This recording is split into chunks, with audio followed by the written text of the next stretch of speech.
Bonjour les étudiants de la deuxième année du baccalauréat international BIOF. Toujours dans l'unité 1, la consommation de la matière organique et le flux de l'énergie dans les mêmes filières, SVT, PC et Sciences Math A. On va continuer dans le chapitre 1.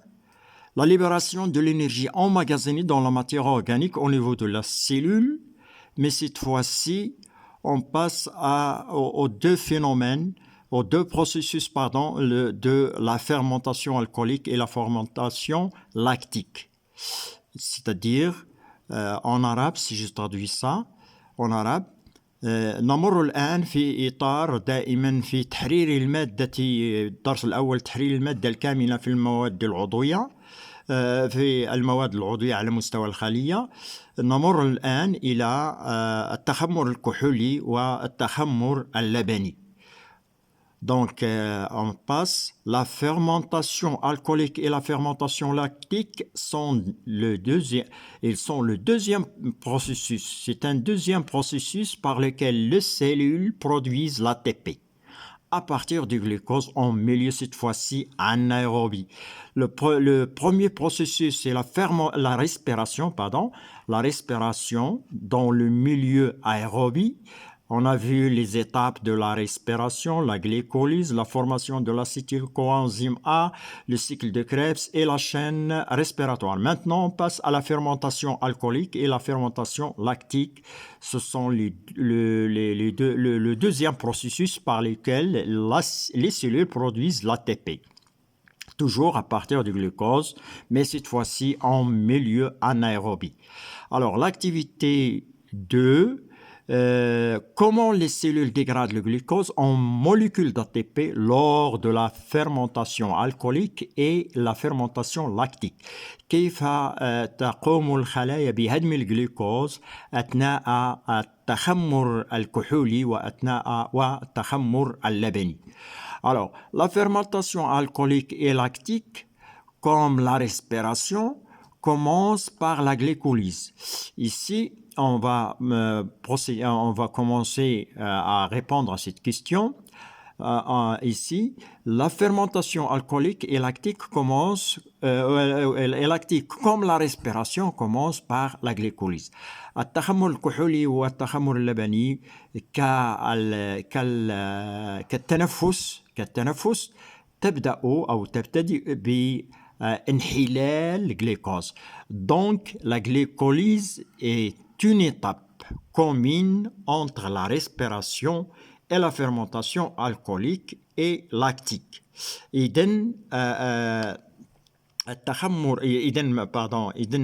الانحلال الجلوكوز. إذن مرحلة انحلال الجلوكوز وهي مرحلة مشتركة ما بين التنفس والتخمر الكحولي والتخمر اللبني. Il se réalise dans le hyaloplasme de la cellule en milieu anaérobie. وهي تتم في السيتوبلازم الخلية في وسط لا حيل هوائي هذه المرة en milieu anaérobie. Problème. Quelles sont les réactions quelles sont les réactions qui se produisent lors de la fermentation alcoolique et la fermentation lactique.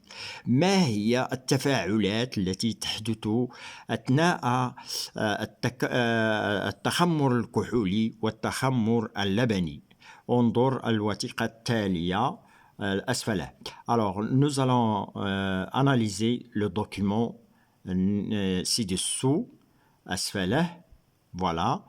Vous avez ici le début de ce document. Je fais apparaître son titre en bas et je recommence d'en haut.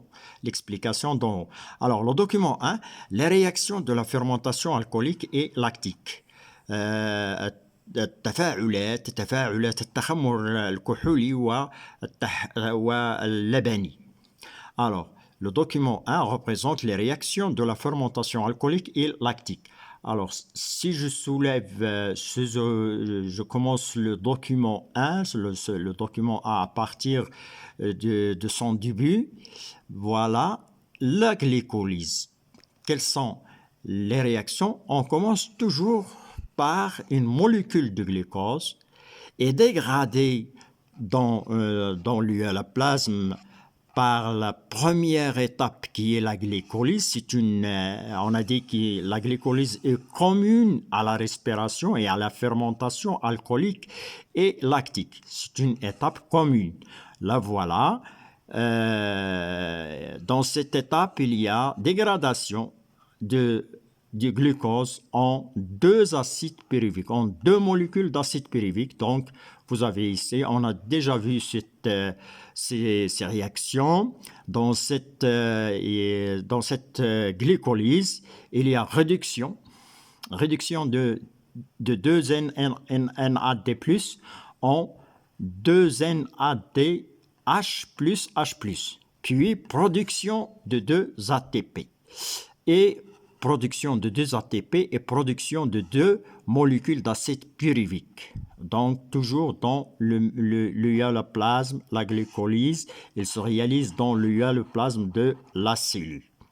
Alors, à partir de ces deux molécules d'acide pyruvique, on va y avoir soit il se réalise la fermentation alcoolique ou bien il va de l'autre côté, il va se réaliser la fermentation lactique. Alors, je me concentre sur cet acide pyruvique, Handle pyruvique. Il peut, en milieu anaérobie, toujours dans l'uraplasme, il peut donner ce qu'on appelle l'acide lactique dans le cas de la fermentation lactique. Comment? Tout en oxydant les deux NADH plus H+, qui ont été produites au moment de la glycolyse. En haut, si je soulève, toujours il y a une relation entre la glycolyse et la production de l'acide lactique. Oui, de l'acide lactique en cas de la fermentation lactique. Donc, toujours, on va utiliser les deux NADH plus H+, qui seront oxydés. On les a obtenus par la réduction. Maintenant, ils vont s'oxyder. On va les oxyder. Ils vont revenir à l'état de réduit. Oxydation. Il va céder. Cette oxydation va donner les deux hydrogènes à l'acide pyruvique. Alors, lorsqu'on ajoute ces deux hydrogènes à l'acide pyruvique, on obtient directement l'acide lactique. C'est un acide obtenu dans la fermentation, au cours de la fermentation lactique. Donc, ici, voilà les réactions qui aboutissent à la formation de l'acide lactique dans la fermentation lactique labani. Deuxième cas, ça se peut que l'acide pyruvique accepte oxydation de la même chose, la même chose. Ça, c'est la première voie qui aboutit à la formation de l'acide lactique, la fermentation lactique. Deuxième voie, ça se peut que l'acide pyruvique soit lui aussi réduit, c'est-à-dire il va accepter les deux hydrogènes, les voilà, deux hydrogènes de 2NADH+, 2NADH plus H+, qui sera oxydé en 2NAD+, puis il va subir aussi, il va accepter ces deux hydrogènes, puis il va subir une décarboxylation. La différence ici, il y a une décarboxylation de l'acide pyruvique et une oxydation du transporteur d'hydrogène 2NAD+, 2NADH plus H+. Donc 2, ici la différence entre la fermentation lactique et la fermentation alcoolique, c'est qu'il y a production, une décarboxylation. Ici, il n'y a pas de décarboxylation. Il y a l'acide pyruvique accepte les deux hydrogènes ici, les voilà, 2CH3, 2CH2, le voilà, mais il doit y avoir une décarboxylation, c'est-à-dire on enlève le CO2, le CO2 est enlevé, ils vont rester un H ici, et l'oxygène qui est ici, le voilà, puis les deux hydrogènes vont s'ajouter ici à CAC. Ça veut dire CH2. Les deux H2 proviennent de l'oxydation de deux NADH plus H+. Il va accepter l'hydrogène et on va lui enlever le CO2, c'est-à-dire c'est ce qu'on appelle une décarboxylation. C'est ce qu'on obtient. Après ces deux réactions, on obtient l'alcool l'alcool éthanol et le CO2. C'est ce qu'on appelle la fermentation alcoolique. Alors, la différence entre la fermentation alcoolique et lactique, c'est qu'il y a une décarboxylation ici. En plus de l'oxydation, il y a de l'oxydation de 2NADH++, H+, il y a une décarboxylation. Ici, il n'y a pas de décarboxylation. Alors, voilà les réactions et la comparaison entre la fermentation alcoolique. Un bilan va venir par la suite. Le voilà. Bilan, un petit bilan pour finir.